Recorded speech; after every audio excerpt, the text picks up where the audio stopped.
It's July, it's hot, but deer season's coming, so I have another project on hand today. I'm hoping to make a water hole out of that 100-gallon tote. Behind the camera here is a permanent tree stand, and down behind this tote I'm hoping to bury this water tank into the ground, or at least partly in the ground, to make a water source here by the tree stand and the food plot down here at the bottom of the hill. Now, I know the camera doesn't do this justice, but this whole hillside is pretty steep and the tree stands up high at the high point of the hill. From past experience, I know that this little bottleneck in the food plot leading up to the tree stand is a great place for wildlife movement. I've often operated trail cameras in this area. I'm hoping to amplify that movement by adding a water source. There's no close water source, especially in the hot summertime, as the small stream down at the bottom of the hill dries up. Now, the water tub that I'm going to be burying is approximately 4 feet long, maybe 2.5, 3 feet wide, and approximately 2 feet deep. Now, I already mentioned how hot it is here today, and you can only imagine how big that hole is going to have to be. It's going to be a lot of work ahead of me. But I won't be using this shovel. I'm going to be using that. You know what they say, work smarter, not harder. So let's get to it.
Well, that didn't go bad. I did actually break a sweat with a little bit of handwork, but you can't beat a 10-minute dig job with a machine like that.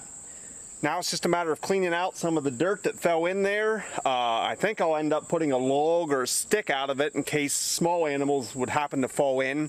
Then it's just a matter of waiting for some rain to settle the dirt around it, then probably do some finishing work. Ultimately, my plans are to put a spouting on that tree stand behind me, dig a trench down to it, bury some water line and catch the rainwater and force it into the trough here. Until then, we'll just wait for the rainfall. I may end up bringing some water from the farm and dumping it in there. Time will tell. Now, if only I knew somebody that had some trail cameras to place over that to see if any animals show up. Who could I borrow one from?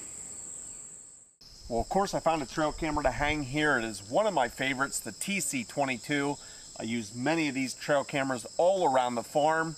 Why is it one of my favorites? Well, it's because it's solar powered. It has an internal lithium rechargeable battery that is recharged by the solar panel.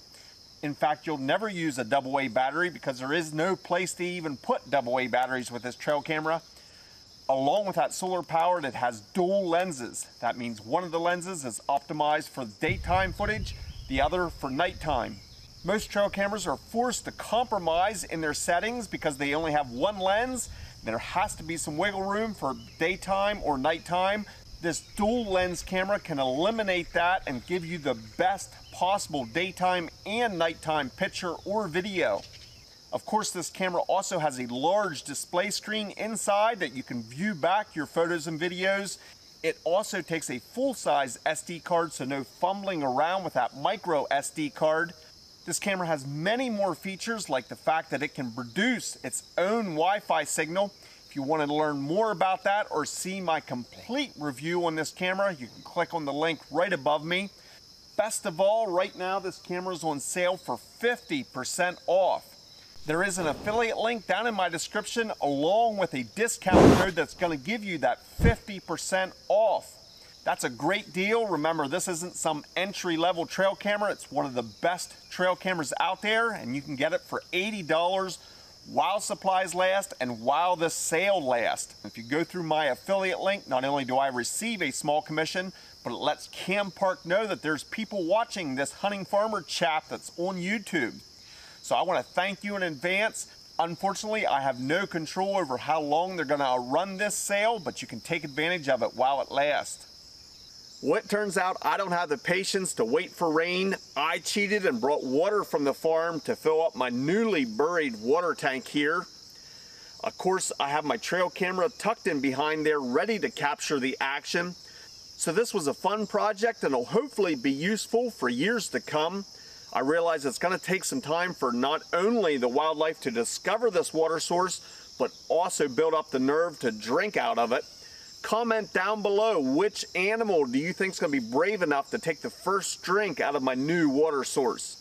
Something else that surprised me with this project is that huge log that I put down inside that water tank. It actually floats.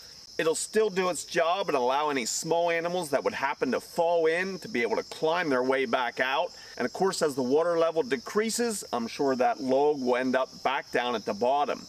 So thanks for following along with this project. Don't forget to leave a comment down in the description. Which animal do you think is going to take the first drink out of my new water source? Don't forget to take advantage of that 50% off sale. There's going to be links down in my description. I want to thank you for watching, and we'll see you in the next video.